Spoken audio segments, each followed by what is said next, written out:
Hey y'all.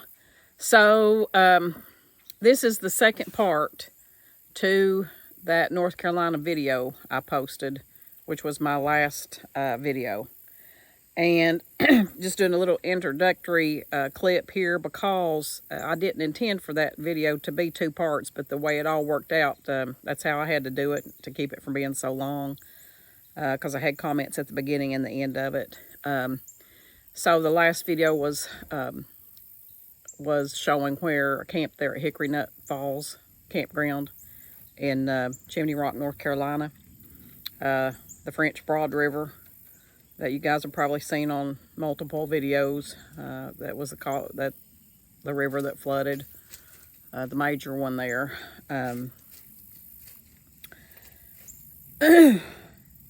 just cannot get over it. I cannot get over everything I've seen, and after being there, this has just really got me.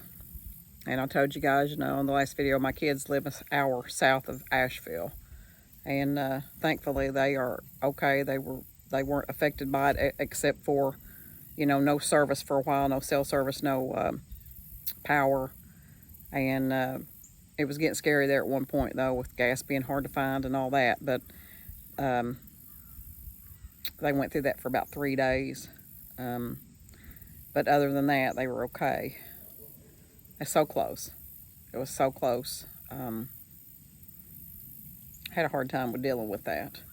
But the people that I met down there at my stay at the campground and the businesses I visited, that area, the people I talked to, I just, I wish I had a way of knowing. I hopefully at some point maybe I will know if they survived or not, if they're okay.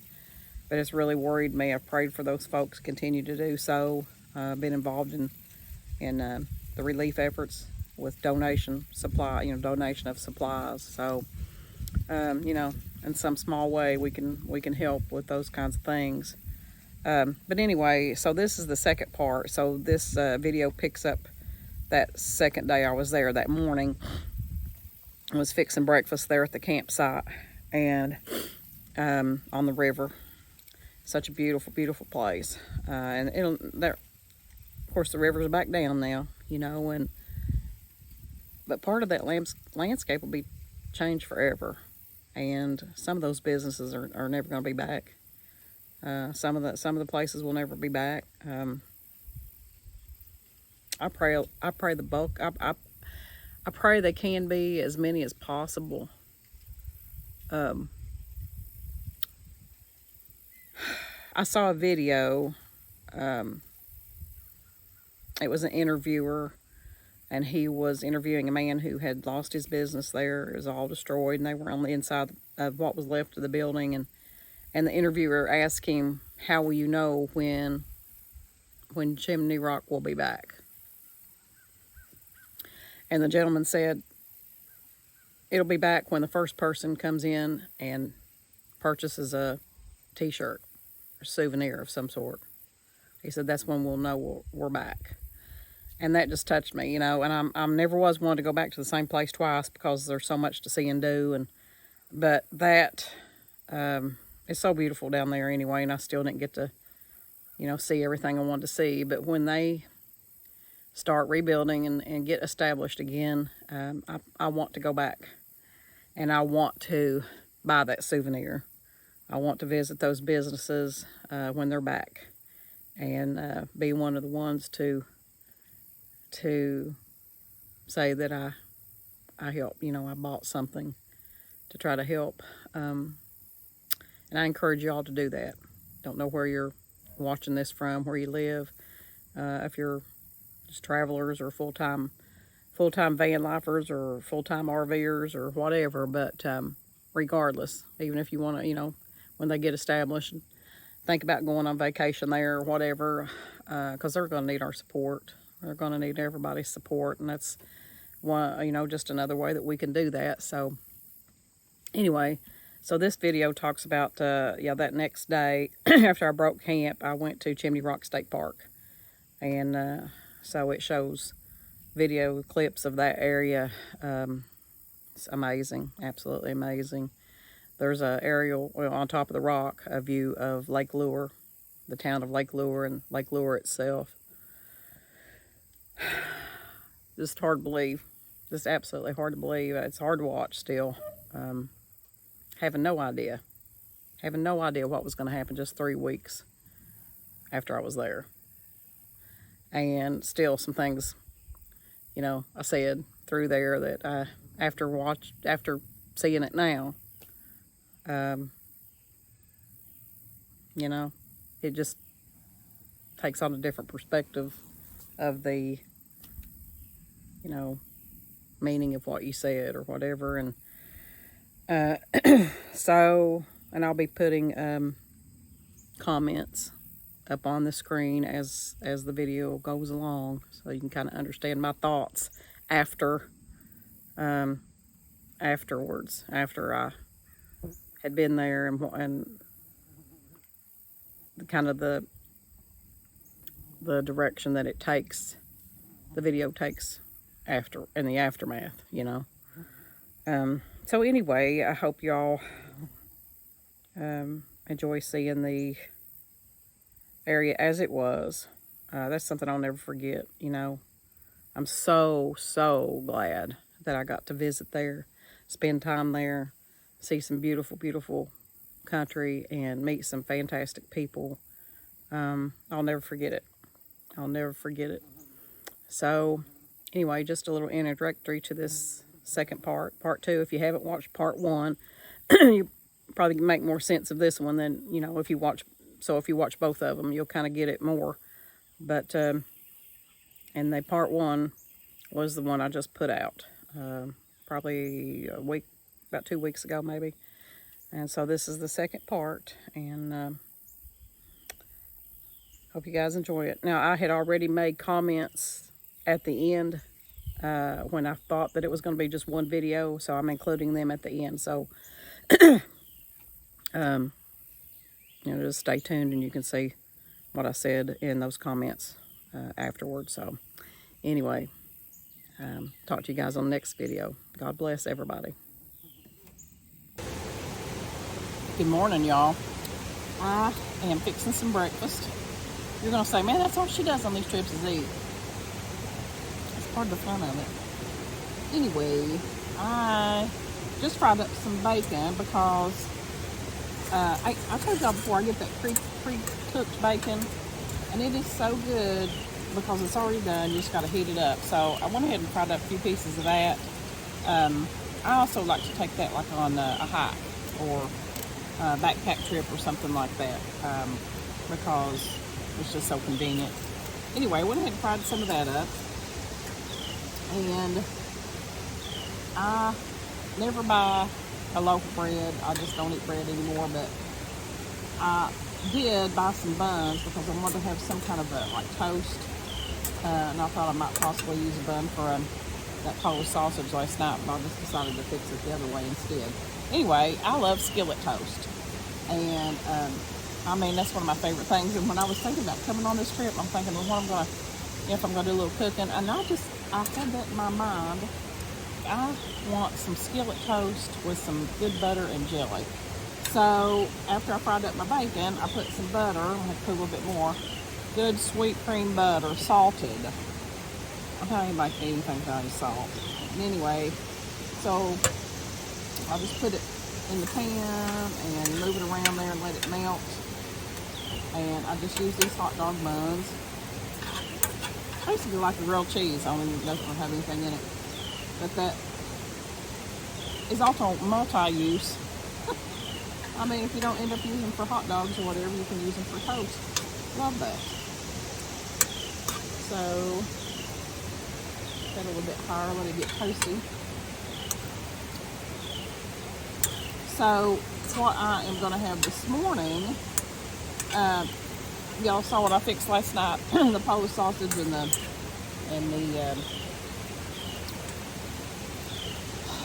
potato, and a little bit of macaroni and cheese. So I had maybe just a little less than half of that left.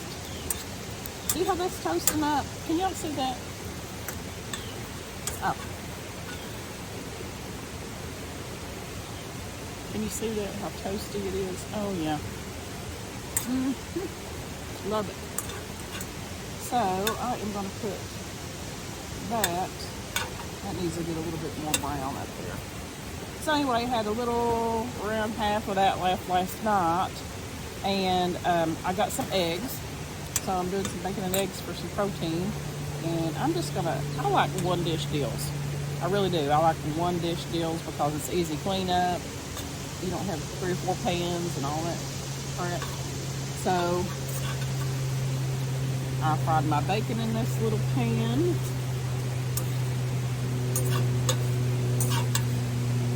And now, instead of using any, I should have brought, used to keep some in there, but you know, I just, where I'm not a full-timer, I can't keep even dry goods, you know, stored in the van with heat and everything. You just can't do that. But I should have brought some. What am I trying to say, guys? Y'all know what I'm talking about. Spray, cooking spray. So I'm just adding a little of this butter.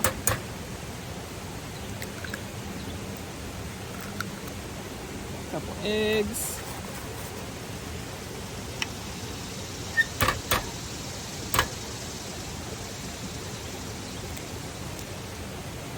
Now, I don't know if I'm going to have time or not, but I may possibly do another little test on a product that I have gotten a lot of good response on. And I just did one video on it, and that was last year. So I need to do another one. If I have time, I might do that, so y'all stay tuned. But anyway, salt and pepper. Forgot my salt and pepper. Hang on.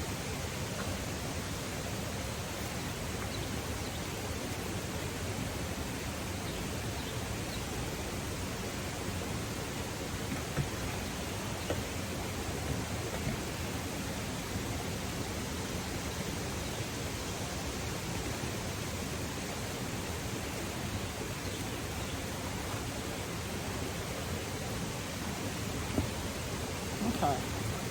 Can't eat nothing with salt and pepper.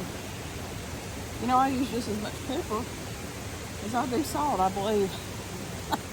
I love it.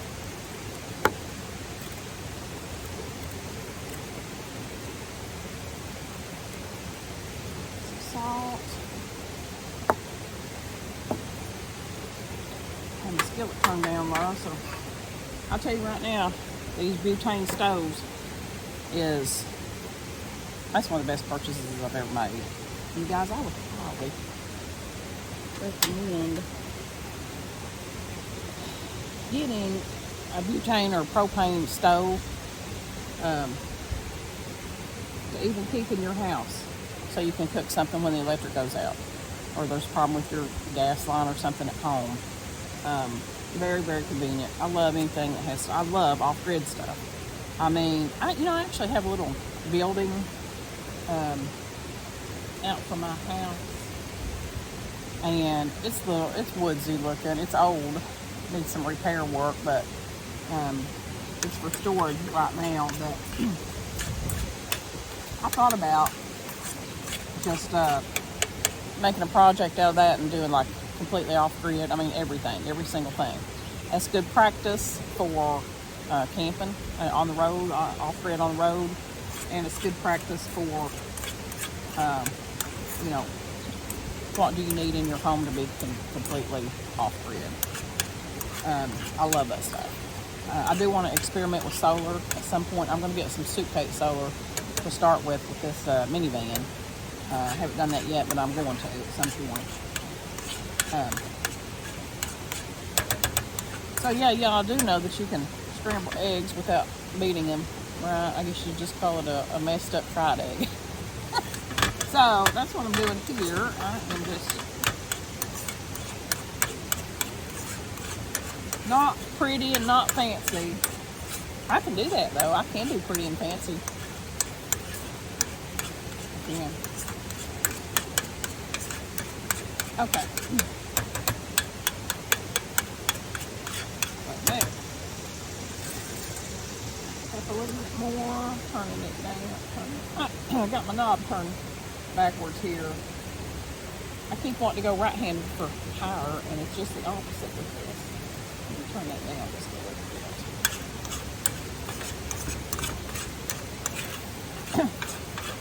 bit. The only downfall to a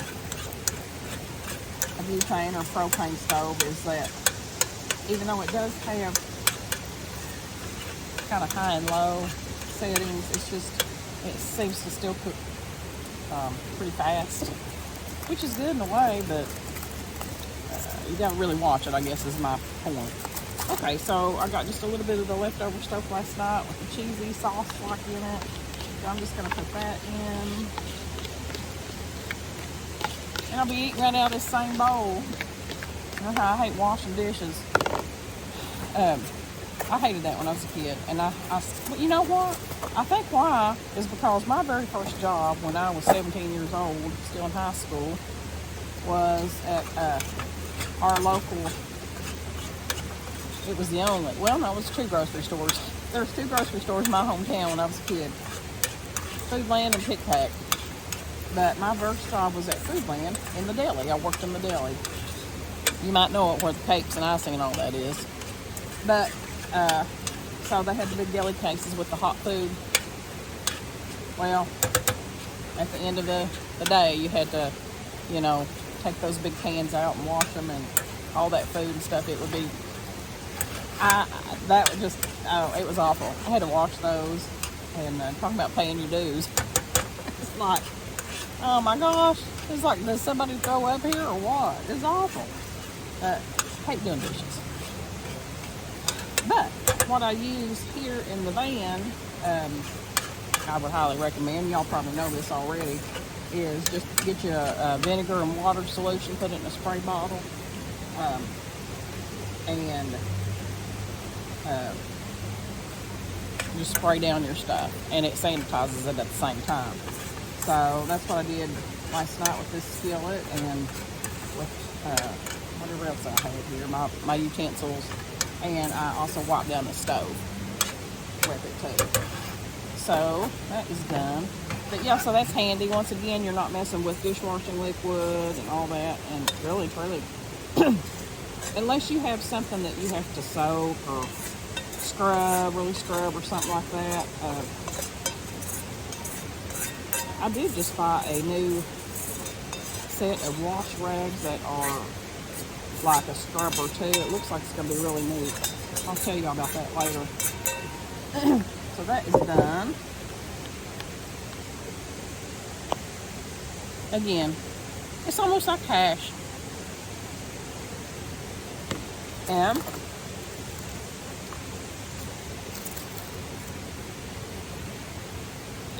few pieces of bacon and a toast. This is what I've really been wanting.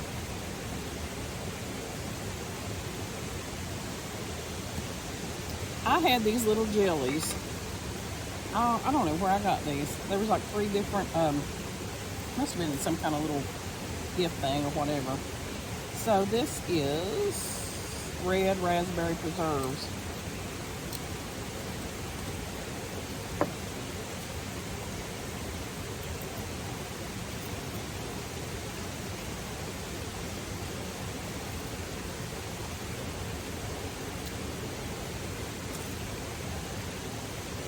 That's what I've been wanting. That's what I've been wanting. That's very good. Very good. And of course, a coffee warm up. Fix my coffee first, because you got to have coffee first thing. Yep. Okay, you guys. I am going to sit here and enjoy my breakfast. It's a beautiful, beautiful day. The sun is out. And here, where I'm at, here in North Carolina, it is supposed to be, I think, 80, upper 80s today, but see, that humidity is not as bad as it has been. So just like last night, it got actually cool. It got cool. Even though the temperature had, you know, still been up there, it got down, and I think it's because of that humidity. You don't have that constant heat. So I am going to finish breakfast, hang out here for a minute, get cleaned up, get some clothes on, and head out and explore and see what all I can find. So I will be talking to you guys later. And what's coming up next? Yeah, I'm headed out to a couple things. I hope I can have time to do what I had set out to do. We'll see. All right, you guys. I'll see you later, so just stay tuned. Okay, y'all. So I just got into the entrance of Chimney Rock State Park in Flat Rock, North Carolina. I think is the actual area. Or just Chimney Rock, North Carolina. Beautiful drive up here, man. That elevation, climbing up that mountain, driving up. Fantastic. So, talk about a chance to cool off, you guys. Look at this. This is, I guess, like a partial cable. It's like a tunnel, I guess they made into the rock. On the way to this elevator, so let's check it out. Okay, so I just got off the elevator.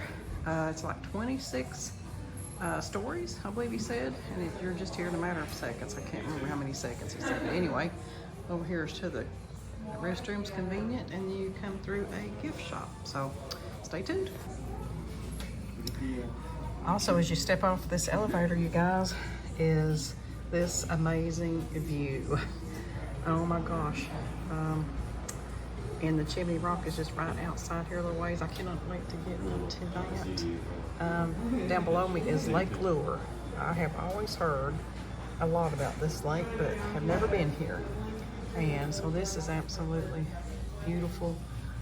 I don't know what the elevation is here, but I'll be finding all that out shortly, so stay tuned.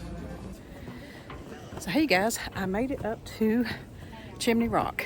Now, it is like, I think they said 500 steps, if you want to take the steps. I wanted to try to do that, but for one thing, I don't have time.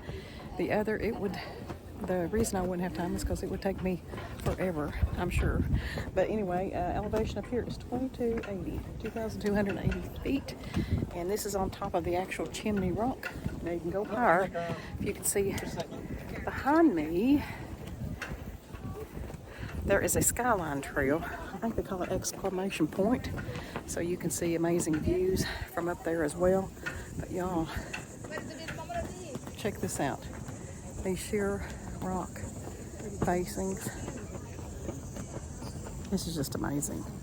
We'll flip it around here so you can see the other view. Look at that. Wow.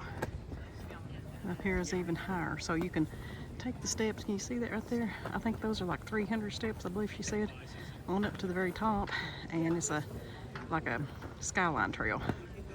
My goodness, there's all kinds of trails here. Of course, this is one of the major ones, but there is an elevator, so you can take it up and down to get to the Chimney Rock, which is the star attraction here. So just look, y'all. Look at, I mean, all this. I'd love to see what it looks like without the trees. I mean, leaves on. This is all sheer rock facing. I mean, this is amazing. Absolutely amazing. So, and below down is Lake Lure. I'm going to pan it around down here so y'all can see. Got to get up to the very top. Of course, this adventure does. Look at this, you guys. Look at this. Absolutely amazing. Amazing, amazing, amazing. Look at this. Okay, check back in a minute. So y'all, this is an amazing feat. Right here is a little plaque embedded into the stone here. It's a commemoration plaque for, it was 3 brothers who made this possible. Was able to, with a lot of help, I'm sure, to develop Chimney Rock and make it accessible to everybody, to the public, for generation after generation. So it was actually finished in 1926, and in 1927, it said the town of Lake Lure was incorporated, which is right below me, the water of Lake Lure. So, how cool. Be back in a minute. So, just come down off of the Chimney Rock area and walking back through here, and saw this. This is the assistance area rescue assistance. Oh my gosh, looks like the stuff you see on TV. Oh my goodness, can you imagine trying to get somebody out of here on top of this mountain? Lord, this ain't even the highest part, y'all. I wish I had time to do the whole thing. It is 500 steps up to this area, including the 44 there to Chimney Rock. 500 steps, but they have an elevator. So if you want to go up and ride down, or vice versa, or if you don't want to climb at all, you can do the elevator. I wanted to try it, and I still would like to, but I don't have the time. I don't have the time today, but there's plenty of places to stop and rest. You can look all this up online too and read everything about it, all the trails. It's got a great trail map. So out here are places to sit and eat, little umbrella tables, super nice. Everything's really clean. This is an old park. I remember seeing this a long time ago, and you know, traveling, you know how back in the day, you know, you'd see signs for an attraction for miles and miles before you got to it. That's kind of what this is. Anyway, I'm going to go back through. I'm going to try to do one more trail, or part of a trail that has maybe alongside the water. So I'm going to see what I can find out, and then I will see what else. Catch you later. So y'all, they have a Sky Lounge here, and they have snacks. I have like a little place you can get hot dogs and snacks. They got pretzels in there.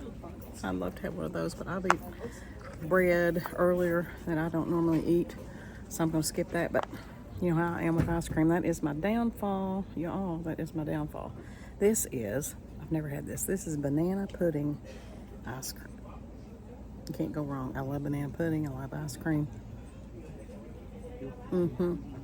So sitting here in a little bit of shade. The heat's back up, you guys. The heat is back up. But there's still some breeze here and there. And so I'm still on top of Chimney Rock, looking at these beautiful views and getting ready to go back down off the mountain here, off of this part. And there's another trail I'd like to check out somewhat. So finish my ice cream and I'll be on to the next step. Stay tuned.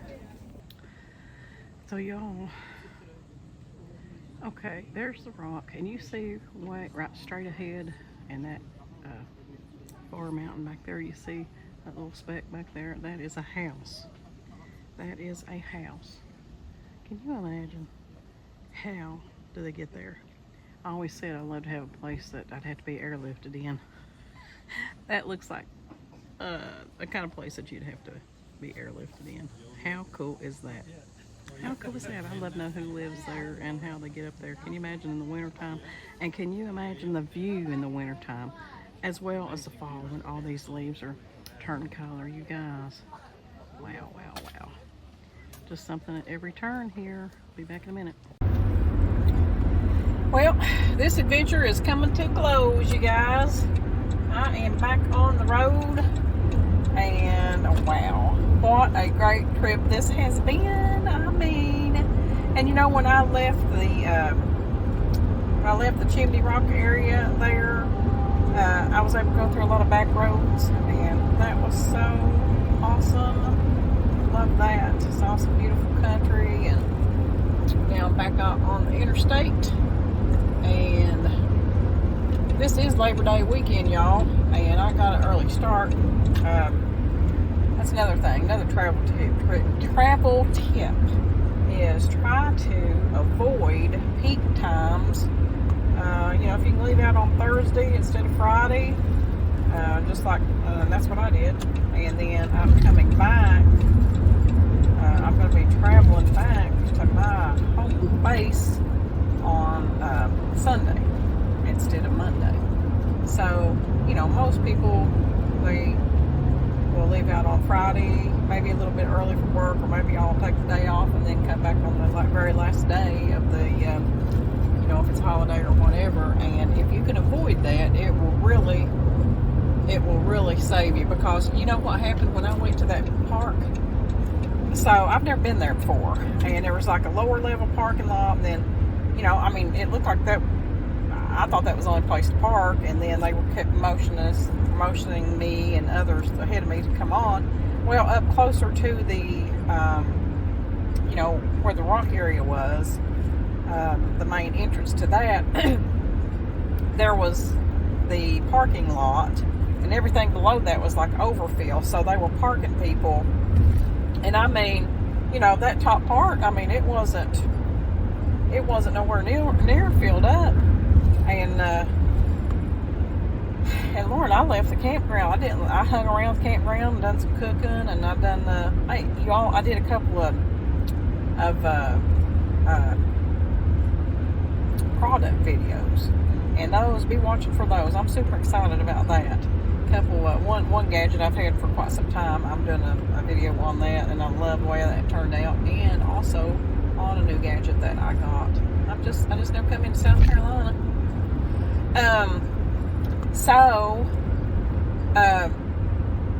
I took my time. I slept in and I messed around. I just meandered there around the campground and fixed breakfast and relaxed. And so I wasn't in a huge rush to get there. And but by the time I come down out of that Chimney Rock, it was already getting packed, and they were, the upper parking lot was already filled up. So I love that timing, getting in and getting out before the crowd hits. And so far, this has been amazing. And another little area I went through, I love that old-timey touristy stuff. And where that is an old park, and that is a old touristy area around it.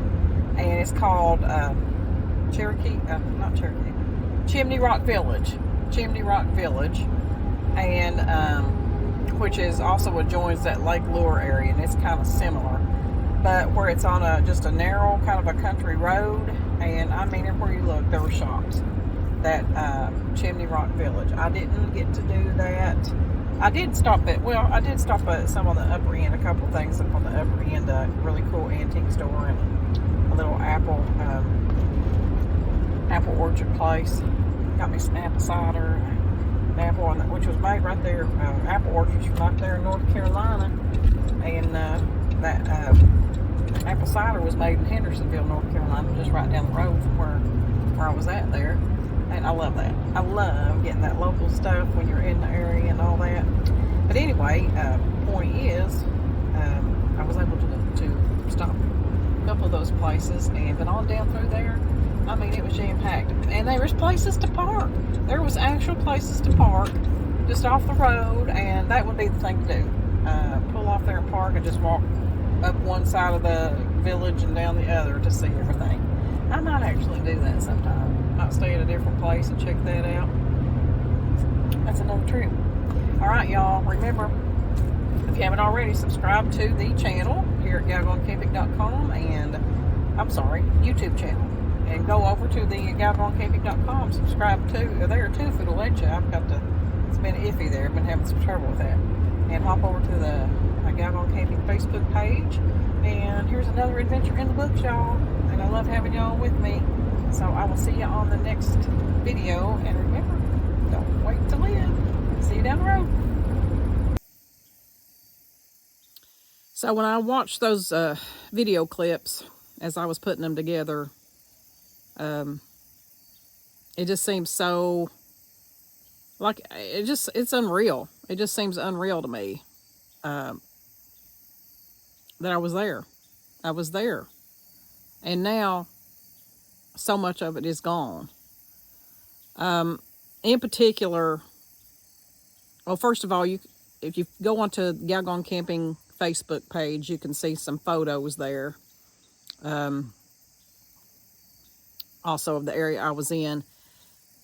I camped at that Hickory Nut Falls family campground, and on that road through Chimney Rock Village there, that goes right alongside of where you turn in to go to Chimney Rock State Park. I was like just 5 minutes from the park is where I stayed, and the campground was on the other side of the river from the road.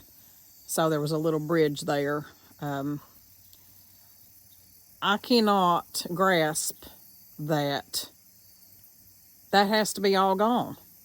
I'm sure there's not a bridge there. There's nothing there from the pictures and the videos and everything that I've seen of that area. So what I did was I got on, I'm like, these places that I actually stopped in, one in particular, it was called Aunt Sarah's Back Cave Apple House.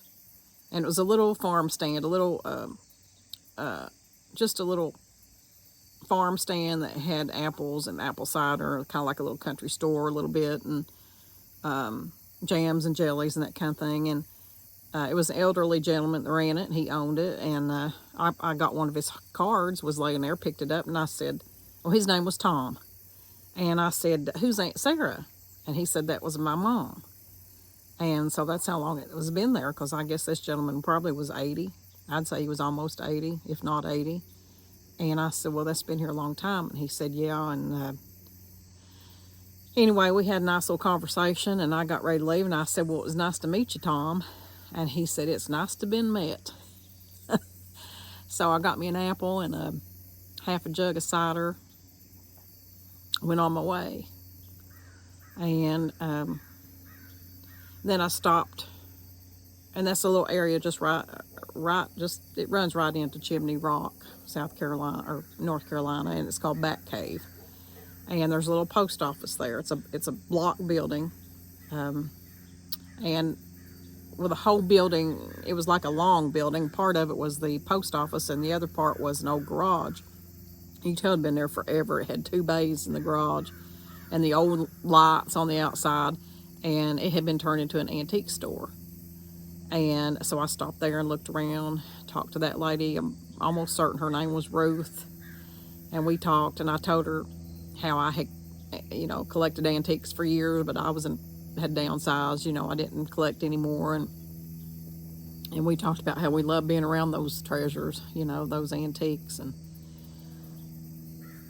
And as I was looking around outside, she and the post office lady was coming out to go to lunch, and they were having a conversation, just 2 business owners there, their day-to-day routine. And they were talking, the governor, I think, was supposed to have been in town for a visit that day. They were talking about that, and it's just like, just an everyday routine. And at the campground, you'll see on the other side of the river next to the road, so I could see it, the road was on the other side from where I was, where the campground was. And there's like these little shanties, they look like, over on the other side. And I asked the owner, I said, are those cabins, or what are those? I thought maybe it was part of the campground. And she said, no, she said, that's a mobile park. She said it's full-timers live there. And so they all had like their RVs, and they had built onto them. Been there forever. As a matter of fact, this campground that I was at had been there since the 70s. I think I say that in the video. But just a little row of mobile, I call them little shanties, they'd build onto their RVs. And there's just a little community right there. And at night, when, you could look across there, and they all had their little lights on and stuff, and it was really pretty. It was really pretty. And, there at one point, I was doing a little filming. I think that's where I filmed the rock pot video, was, and there was a man started up a chainsaw. And I'm like, I was a little annoyed because there's a saw going, and I feel bad about it. I don't know if any of those people are alive. I don't know if they survived, they got out. The campground owners live like 35 miles, about 30, I think she said about 30 minutes away or something like that. So, I don't know. I don't know if the antique lady survived. I mean, that was her business, but where did she live? How far away did she live? Was she at her house when it happened? Was she at the store when it happened? And and Tom, at the apple stand, you know. The river was right behind his place. Right behind his place. And I don't guess I'll ever know if those people survived. People I met and talked to and had conversations with, and just, I guess I'll never know. I don't know how I would know. But as I was trying to say a while ago, so I got on YouTube the other night, and I thought, well, I'm going to see if I can find, you know, in any of those videos, can I see a picture of where I knew exactly where, like see a picture of where the post office was and some of these places was. And a gentleman, Mike Huneycutt, I've also shared his video on my Facebook page. It's Mike Huneycutt, and the title of his video is The Road to Chimney Rock is Gone, I think is the name of it. I'll put that in the description down here, because in his video I saw the post office and it was still standing because it's blocked, but the whole building, you know, was blocked too. But the lower part, the other part that had the ladies' antique store in there, the old garage, it's gone. It's absolutely gone. It's just not there. And it looks like from the rubble there, it looked like the ground had just fallen away out underneath that part.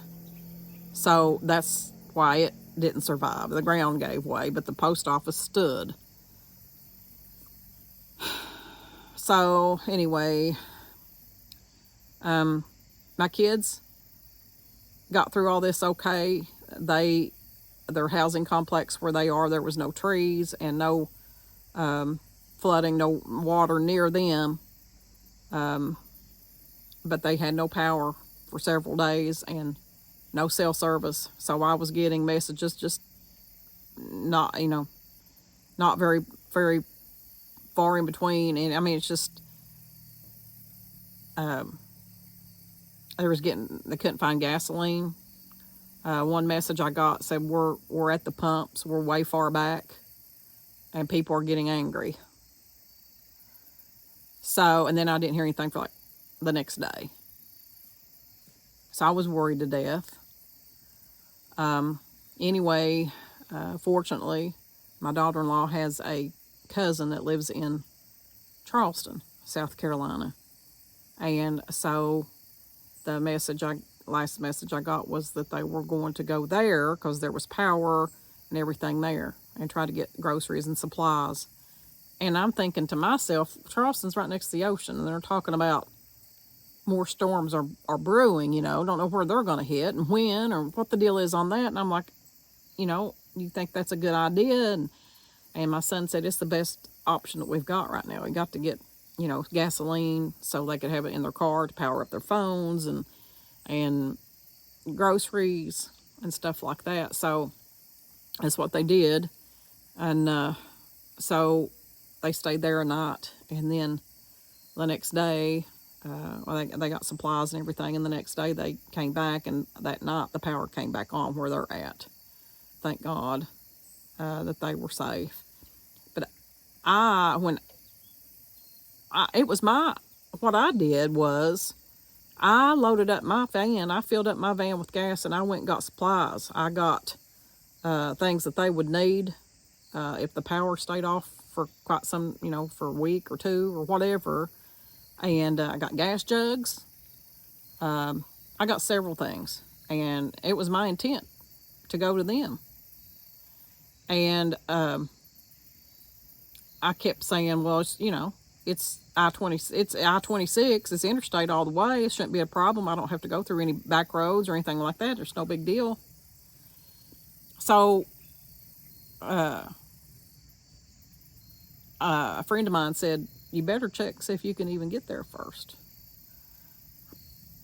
I still didn't think anything about the interstate. And so I got on the computer and I started looking at all the maps around the area, and on how many roads, and everything was shaded in black, which means they were shut down or impassable or whatever. And I finally found that night, the night before I was going to leave, I found where I-26 was closed at the Tennessee border. So I couldn't even have gotten to, where Virginia where you get on to Tennessee there around Johnson City. I couldn't even have gotten that far. And it wasn't until just the night before last I saw a picture of I-26. And I just could not believe. I'm sure you guys have probably seen some of those pictures by now. And the weird thing too is back in May, I was down in the not far from the Irwin, Tennessee there, I was at that, if you've watched that couple videos ago, where at Tale of Two Parks, where I stayed at the Davy Crockett Birthplace State Park. That is right on the Nolichucky River. I was sitting right on the Nolichucky River doing a video there. Beautiful place. Campground host was so nice. Had breakfast there in Greenville. And I'm just thinking, how odd is this that I have been, within just a few months of each other, have been in these exact same places where all this devastation is now. I can't comprehend it. I cannot quit thinking about it. And I don't know if I don't know. I don't know what it all means, but I know it has a deep, deep meaning for me. It's touched my heart. And I had no idea, just thinking that I had no idea when I was there in that, in the Broad River there in North Carolina at that campground, enjoying it was so hot, and I was in the water enjoying it and cooling off, and it was so beautiful, and I had no idea. I had no idea that, the end of the month, that it would all that stuff would be gone. It'd be pure devastation.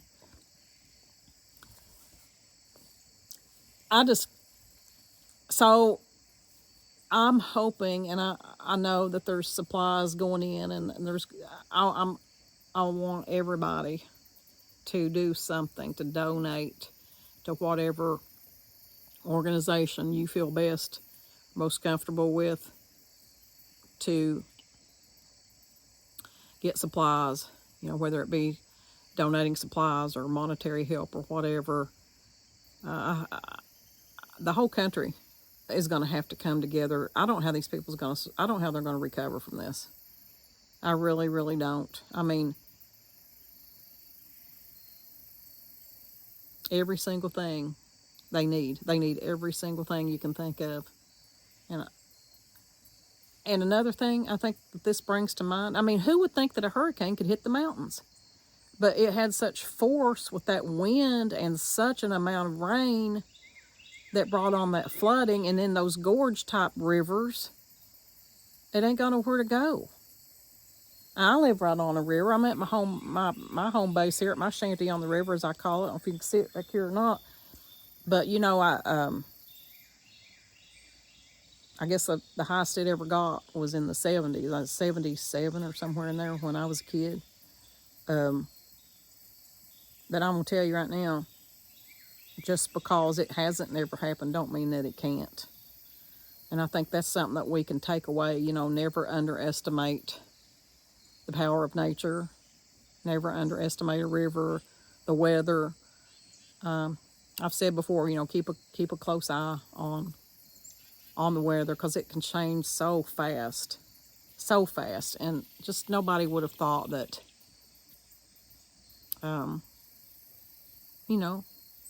you would think that when the hurricane, hit land, it comes a little ways inland, but nobody would have ever thought of anything like that. And just so, just so unprepared. And that's another thing I've told my son. I've told him before, make sure that you have a generator, a power bank of some kind, and alternative means for, electric, gas, food, have extra food, have extra water on hand, and all that stuff. It's so important, because you never know what kind of disaster is going to hit, or what kind of crisis is going to hit, where you're going to be out of stuff for maybe a long time. So just do everything you can to prepare. And I've been praying for these people, and my heart just goes out to them. and to the families that's been affected by deaths, people that didn't make it. And I just pray that they'll be able to get through this somehow. So that's all. Just continue to support in whatever way you can, and keep them in your thoughts and your prayers, and come together. You know, we need to all come together and do whatever we can to help these people. So anyway, I know this has kind of been a long video, because I guess feel like I just need to pour my heart out here, because I've just, the fact of just being there, just have been there, just was there just a few weeks ago, and that, and you know, with meeting the people and talking to the people, and you know, and then my kids living so close to that, and being worried about them, and it's just really affected me. It's really affected me, so I apologize if it was a little bit too long, but anyway, love y'all, and please, please, please stay safe, and always remember just to be prepared and be alert. Sometimes there's just, no matter what you do, it's not enough, you know, but just take care of yourselves. Everybody take care of each other, and let's help each other, and stay safe as best you can. I love you guys. See you later.